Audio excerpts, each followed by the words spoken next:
Hello friends, Tamil Nadu டிஎஸ்எஸ்சில தான் வந்து இந்த ரெக்ரூட்மெண்ட் குடுத்துருக்காங்க. ஸோ, எம்டிஎஸ் லெவல்ல இந்த போஸ்டிங் வந்து உங்களுக்கு எடுக்குறாங்க. ஸோ, இதுக்கான சேலரி வந்து பாருங்க 18,000லேருந்து 56,900 வந்து உங்களுக்கான சேலரியா வந்து இருக்கும். கல்வி தகுதினா நீங்க குறைந்தபட்சம் 10த் பாஸ் பண்ணாலே இந்த வேலைக்கு வந்து எலிஜிபிள். 10த்துக்கு மேல நீங்க என்ன படிச்சிருந்தாலும் அப்ளை பண்ணிக்கலாம். பெர்மனன்ட் கவர்ன்மென்ட் ஜாப் தான்.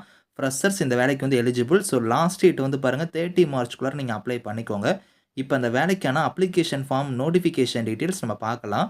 நீங்களும் நம்ம சேனலை சப்ஸ்கிரைப் பண்ணலனா சப்ஸ்கிரைப் பண்ணிக்கோங்க. ஃப்ரெண்ட்ஸ், இதுதான் வந்து பாருங்க உங்களுக்கு notification. So, defence services staff காலேஜில தான் வந்து பாருங்க இந்த ரெக்ரூட்மெண்ட் குடுத்துருக்காங்க. இது எங்க இருக்குன்னா, நம்ம தமிழ்நாட்டுல வந்து வெல்லிங்டன் நீலகிரிஸ் இருக்கு பாத்தீங்களா, அங்க தான் இதுக்கான ஜாப் வந்து குடுத்துருக்காங்க. So, last date of application வந்து உங்களுக்கு எப்ப முடியுதுன்னா 30 மார்ச்க்குள்ளார நீங்க வந்து அப்ளை பண்ணிக்கணும். ஸோ, இந்தியன் சிட்டிசனா இருக்கிறவங்க எல்லாருமே இந்த வேலைக்கு நீங்க அப்ளை பண்ணிக்கலாம். குரூப் சி லெவல்ல தான் இந்த போஸ்டிங் வந்து உங்களுக்கு வந்து குடுத்துருக்காங்க. என்ன டைப் ஆஃப் போஸ்டிங் வந்திருக்குன்னா, மல்டிடாஸ்கிங் ஸ்டாஃப்ங்கிற கேட்டகரிக்கு தான் வந்து பாருங்க போஸ்டிங் வந்து குடுத்துருக்காங்க. சேலரிய பொறுத்தவரைக்கும் பே லெவல் 1 படி சேலரி வந்து வரும். 18,000லேருந்து 56,900 வந்து உங்களுக்கான சேலரியா வந்து இருக்கும். மொத்தமா ஒரு 6 வேக்கன்சி குடுத்துருக்காங்க. ஏஜ் லிமிட் வந்து பாருங்க 18லேருந்து 25 வயசு வரைக்கும் இந்த வேலைக்கு நீங்க அப்ளை பண்ணிக்கலாம். இந்த ஏஜ் லிமிட் இல்லாம நீங்க ஓபிசி கம்யூனிட்டில வரீங்க அப்டின்னா, உங்களுக்கு 3 இயர்ஸ் வரைக்கும் பார்த்தீங்கன்னா, அந்த ஏஜ் லிமிட் இல்லாம உங்களுக்கு ஏஜ்லேருந்து ரிலாக்சேஷன் வந்து இருக்கு. அதே நீங்க எஸ்சி, எஸ்டி கம்யூனிட்டியா இருந்தீங்கன்னா 5 இயர்ஸ் வரைக்கும் உங்களுக்கு அந்த ஏஜ்லேருந்து ரிலாக்சேஷன் வந்து இருக்கு. நீங்க வந்து பார்த்தீங்கன்னா, பிடபிள்யூடி கேட்டகரியா இருந்தா 10 இயர்ஸ் வரைக்குமே வந்து பாருங்க, அந்த ஏஜ் லிமிட் இல்லாம ரிலாக்சேஷன் வந்து இருக்கு அப்படிங்கிற மாரி குடுத்துருக்காங்க.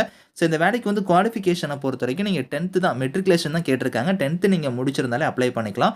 அதுக்கு மேல நீங்க என்ன படிச்சிருந்தாலும் சரி நீங்க அப்ளை பண்ணிக்கலாம். 10த் தான் வந்து மினிமம் குவாலிஃபிகேஷனா வந்து சொல்லியிருக்காங்க. ஸோ, இந்த வேலைக்கு வந்து பாருங்க ஹவ் டூ அப்ளைல வந்து எப்படி வந்து நீங்க விண்ணப்பிக்கிற மாரி இருக்கும்னா, ஸோ கீழ நீங்க வந்தீங்கன்னா, உங்களுக்கு வந்து பாருங்க இங்கேயே வந்து உங்களுக்கு அப்ளிகேஷன் ஃபார்மே குடுத்துருக்காங்க. இந்த அப்ளிகேஷன் ஃபார்ம் வந்து கரெக்ட்டா நீங்க வந்து பிரிண்ட் எடுத்துக்கோங்க. இதுல குடுத்துருக்கிற மாரி ஃபோட்டோ வந்து பேஸ்ட் பண்ணி, ஃபோட்டோ மேலயும் கீழயும் வர மாரி சைன் பண்ணிருங்க. அதுக்கப்புறம் உங்களோட நேமு, ஸோ அது வந்து 10த் மார்க் ஷீட் இருக்கிற மாரி வந்து உங்களோட நேம் வந்து கேப்பிட்டல் லெட்டர்ல வந்து நீங்க ஃபில் பண்ணிக்கோங்க. ஸோ, உங்களோட ஃபாதர் நேம்ல இருந்து உங்களோட டேட் ஆஃப் பர்த், உங்களோட ஏஜ், ஸோ கேட்டகரி, ஸோ உங்களோட குவாலிஃபிகேஷன் இந்த மாரி என்னென்ன குடுத்துருக்காங்களோ, அந்த டீட்டெயில்ஸ் எல்லாம் கரெக்ட்டா நீங்க வந்து ஃபில் பண்ணிட்டு, ஸோ உங்களோட சர்டிஃபிகேட்ஸ் வந்து பார்த்தீங்கன்னா, நீங்க செல்ஃப் அட்டஸ்டடா வந்து இணைக்கணும் அப்படிங்கிறத சொல்லியிருக்காங்க. அது வந்து பாருங்க இங்க குடுத்துருக்கிற மாரி என்னென்ன ப்ரூஃப் வந்து நீங்க வந்து இணைக்கணும் அப்படிங்கிறதையும் வந்து பாருங்க இந்த இடத்துல சொல்லியிருக்காங்க. இதுல எக்ஸ்ட்ரா வந்து பார்த்தீங்கன்னா, ஒரு எம்ப்டி போஸ்ட் கவர் ஒண்ணு வாங்கிக்கோங்க. அந்த கவர் வந்து பார்த்தீங்கன்னா, ஸோ 10க்கு 22 சென்டிமீட்டர் இருக்கக்கூடிய போஸ்ட் கவர் ஒண்ணு வாங்கி, அந்த கவர்ல வந்து உங்களோட அட்ரஸையும் வந்து எழுதிட்டு, ரூ. 26க்கான ஸ்டாம்பையும் வந்து ஒட்டணும் அப்படிங்கிற மாரி குடுத்துருக்காங்க. அத ஒட்டி அந்த கவரையும் வந்து இந்த அப்ளிகேஷனோட நீங்க வந்து இணைச்சு தான் வந்து சென்ட் பண்ணணும். அப்பதான் வந்து நீங்க ஷார்ட் லிஸ்ட் ஆனீங்கன்னா, உங்க வீட்டு அட்ரஸ்க்கு வந்து பார்த்தோன்னா, கால் லெட்டர் வந்து அனுப்புவாங்க. இதெல்லாம் நீங்க இணைச்சு வந்து பாருங்க, எந்த அட்ரஸ்க்கு வந்து சென்ட் பண்ற மாரி இருக்கும்னா, இங்கேயே வந்து பாருங்க அட்ரஸ் குடுத்துருக்காங்க பார்த்தீங்களா? இந்த அட்ரஸ்க்கு தான் நீங்க வந்து பார்த்தோன்னா, போஸ்டர்ல வந்து நீங்க வந்து சென்ட் பண்ற மாரி இருக்கும். 30 மார்ச் தான் வந்து இதுக்கான லாஸ்ட் டேட். அதுக்குள்ளார நீங்க அப்ளை பண்ணிக்கோங்க. Permanent government job. Mode of செலக்ஷன பொறுத்தவரைக்கும் உங்களோட அப்ளிகேஷன் வந்து ஷார்ட் லிஸ்ட் பண்ணுவாங்க. ஷார்ட் லிஸ்ட் ஆகுறவங்களுக்கு வந்து பார்த்தோன்னா, ரிட்டன் எக்ஸாம் வந்து இருக்கும் அப்படிங்கிற மாரி சொல்லியிருக்காங்க. அந்த ரிட்டன் எக்ஸாம ஃபாலோ பண்ணி ஸ்கில் டெஸ்ட் இல்லனா பிசிக்கல் வந்து உங்களுக்கு வந்து இருக்கும் அப்படிங்கிற மாரி குடுத்துருக்காங்க. ஸோ, அந்த ரிட்டன் எக்ஸாம்க்கான பேட்டர்ன் வந்து பாருங்க இந்த இடத்துல இருக்கு பார்த்தீங்களா? ஜெனரல் இன்டெலிஜென்ஸ், அதுக்கப்புறம் reasoning, numerical aptitude, general English, general awareness இந்த மாரி தான் உங்களுக்கான கொஸ்டின்ஸ் வந்து இருக்கும்.